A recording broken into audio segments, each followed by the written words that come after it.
né? É essa conversa. O que eu tô te falando e o que você tá me falando é essa dança. Aí, cara, aí é bonito. E sem mentira, assim, né? Porque, assim, aí rola a conversa. Quem pensa diferente não tá aquela coisa que a gente fala do pombo enxadrista, né? A pessoa que fala qualquer coisa não tem relação com a realidade, que daí não tem diálogo possível, né? Então, assim, o que a gente vê na nossa mesa, e a gente já presenciou ao longo desses 8 anos alguns encontros muito bonitos, assim, de pessoas que pensam completamente diferente, mas tem generosidade para não partir do ponto de que o outro, então, é um cafajeste por causa disso, entendeu? E conseguir realmente pegar, não, peraí, mas se fosse assim do jeito que você está falando, então teria que ter isso, isso e aquilo. Aí a pessoa fala, eu entendi por que você está falando isso, mas não é. Da onde eu vejo isso, isso e aquilo, funcionam dessa maneira. A pessoa fala, não, mas se funcionasse dessa maneira, a gente não teria esse problema. Sim, mas aí... E aí a conversa está indo para algum lugar, eles não vão concordar. Mas eles estão... É gostoso eles isso, estão descrevendo, né? os problemas, estão descrevendo as percepções de cada grupo. Isso é muito pro cara que está assistindo, não que está na mesa...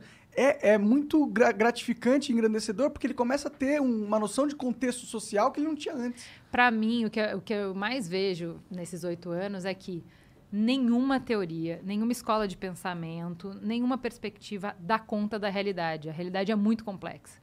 Sim. Então, toda vez, cada um está vendo um fragmento. Então, assim, eu estou vendo toda a parte que a minha teoria explica bem, e eu não consigo ver, não enxergo ou minimizo a importância das coisas que não encaixam na minha teoria, entendeu? Sim. Quando eu encontro uma pessoa que pensa diferente, ela só vê o que não encaixa, ela não vê o que a minha teoria explica. Quando esse jogo é feito desse jeito que a gente falou, esse jeito produtivo, o que acontece? Eu saio da conversa entendendo mais da minha teoria. Eu falo, pô, realmente, isso aqui não explicou. Eu vou dar um exemplo que eu acho que é interessante aqui. A gente é super, pessoalmente, a favor da descriminalização da maconha, por exemplo. Beleza, a gente trouxe 2 pessoas bem intencionadas e inteligentes na mesa.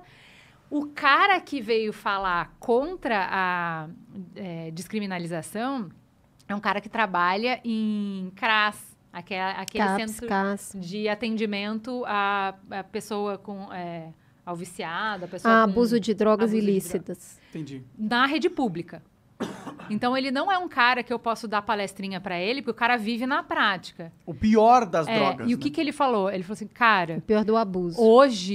Hoje, se acontecer com a estrutura que a gente tem para atender as pessoas hoje, a gente tem um colapso de saúde. Hoje não tem como.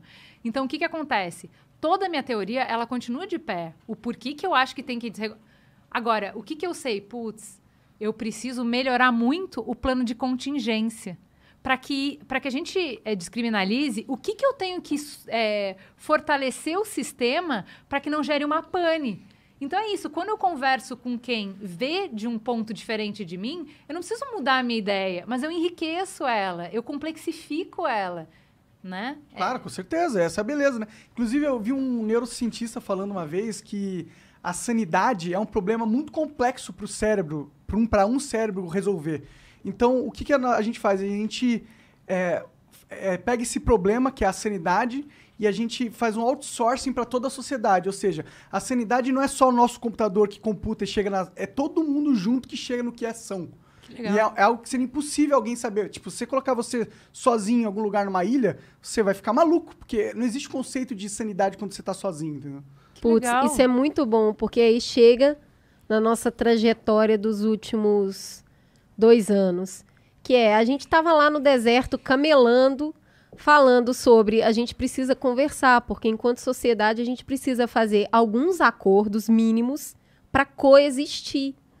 Então, assim, o tecido social já vinha muito desgastado. Olha, não estou aqui para reclamar, muita saudade do drama Dilma Aécio, porque as coisas, a gente tá fazendo nosso trabalho muito mal, porque só foi piorando, né, com o tempo.